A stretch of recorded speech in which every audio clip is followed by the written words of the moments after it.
Olá pessoal, eu vou fazer uma pergunta para vocês hoje.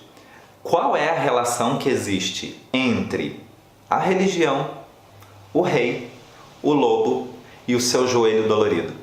Você sabia que esses 4 elementos, isso mesmo, parece não ter relação nenhuma, não é? Eles têm uma relação ou um cenário que os torna semelhantes. E qual seria a resposta para essa pergunta? Para explicar, para dar a resposta a vocês, primeiro eu preciso explicar o que acontece diante de cada situação. Quando uma pessoa é religiosa, bastante religiosa, e dependendo da sua religião, quando ela chega em frente a um altar, quando ela chega diante um templo, ela se coloca de joelhos para justamente mostrar que ela é menor do que aquele ser grandioso que cada religião vai talvez dar um nome. Ela se coloca de joelhos para mostrar que ela é menor do que aquele ser criador. E o rei? O rei, quando os súditos se aproximam e o rei aparece, eles se colocam de joelhos. Isso para quê? Para mostrar ao rei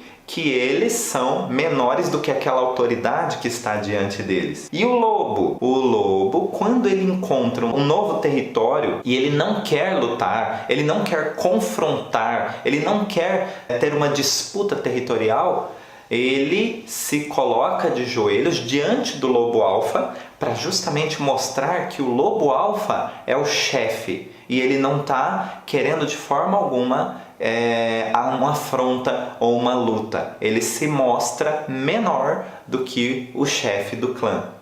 E o seu joelho? O seu joelho está por trás disso também. Quando é que você se coloca de joelhos diante de uma situação?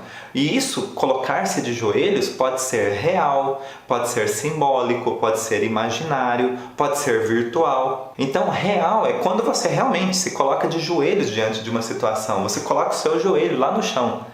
E o simbólico é quando você se vê sem saída. Eu não concordo com algumas coisas, mas eu vou ter que seguir assim. Então eu me sinto como se estivesse de joelhos diante de uma situação. Por quê? Porque a situação é muito maior, ou o problema é muito maior do que a minha capacidade de resolução. Imaginário. Só de imaginar que se eu estiver numa situação daquela, eu acho que eu caio de joelhos no chão, sem saída. E o virtual? O virtual é quando eu vejo alguém passar por uma situação dessas e eu tomo as dores. Eu vejo aquilo tão fortemente acontecendo, com tanta intensidade, que eu sinto como se estivesse acontecendo em mim. E esse fato de sentir como se fosse comigo faz o meu corpo reagir real. Por quê? O nosso cérebro ele não sabe distinguir o que é real, o que é simbólico, o que é imaginário, o que é virtual. Toda vez que eu tenho um choque, o meu cérebro registra como real. E é por isso que seu corpo vai reagir. Em qual região? Toda vez que você se identificar menor do que uma situação que você está envolvido, são seus joelhos que vão sentir. Sabe por quê? Sabe o que é que une esses 4 elementos participantes de uma mesma relação? Uma única palavra: submissão.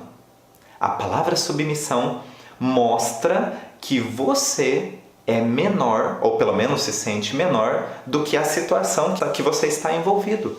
Então, por exemplo, um chefe que faz uma reunião surpresa, uma reunião extraordinária, e anuncia a todos os funcionários que vai haver cortes, seja de salário, seja de quadro de funcionários, enfim, mas vão haver cortes. E quem não concordar, está aberto o plano de demissão voluntária.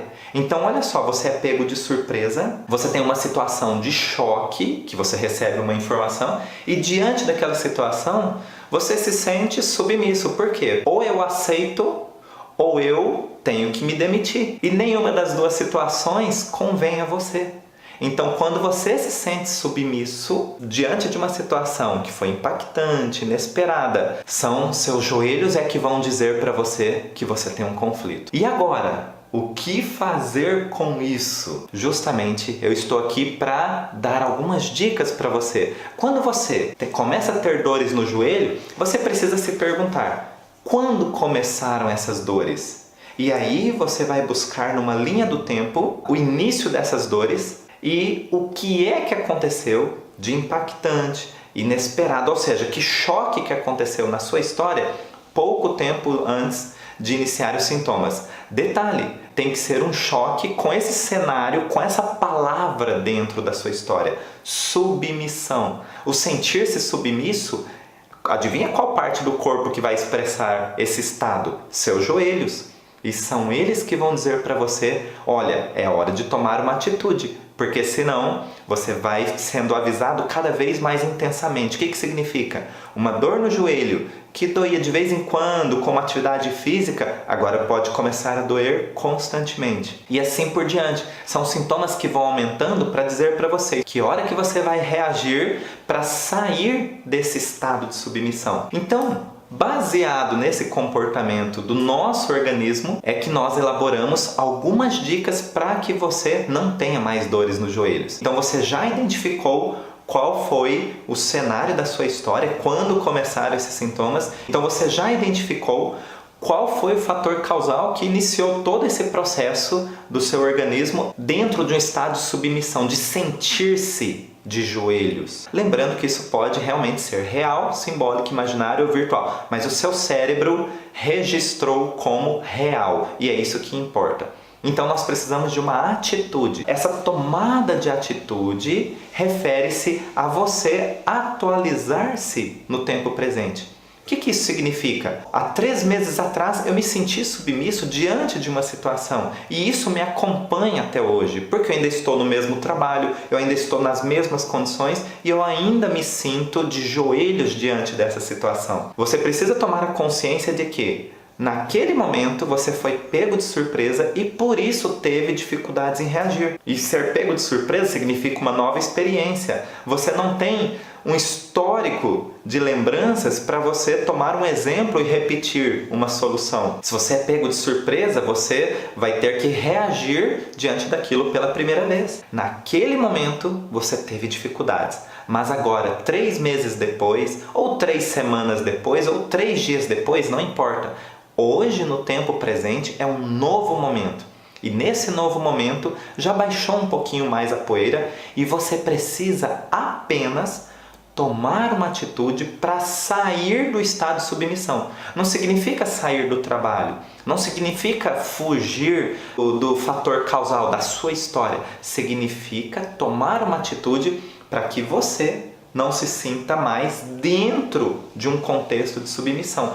Por exemplo, eu vou tomar uma atitude de procurar um novo trabalho. E quando eu encontrar esse novo trabalho, eu saio desse atual. É uma saída. Ou, por exemplo, eu vou pedir transferência para outra unidade. E lá eu vou ter outros chefes, outros colegas, enfim tal. E isso pode, de repente, me tirar do estado de submissão. Ou, por exemplo, mudar de setor. Ou eu vou sair desse trabalho, enfim.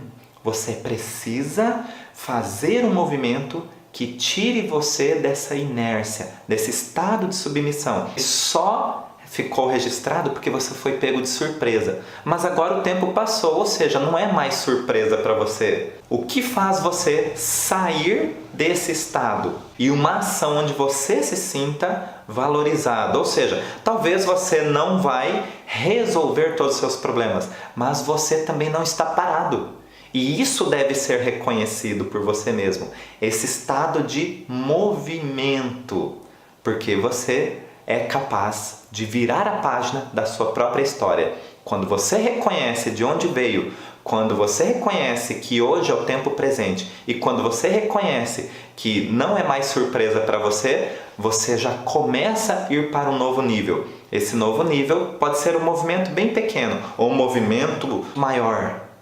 Mas o importante é que você tenha movimento. É o suficiente para te tirar do estado de submissão. E quando você sai desse estado, o seu joelho já começa a responder positivamente. Simplesmente porque a sua biologia não responde mais àquele registro de submissão.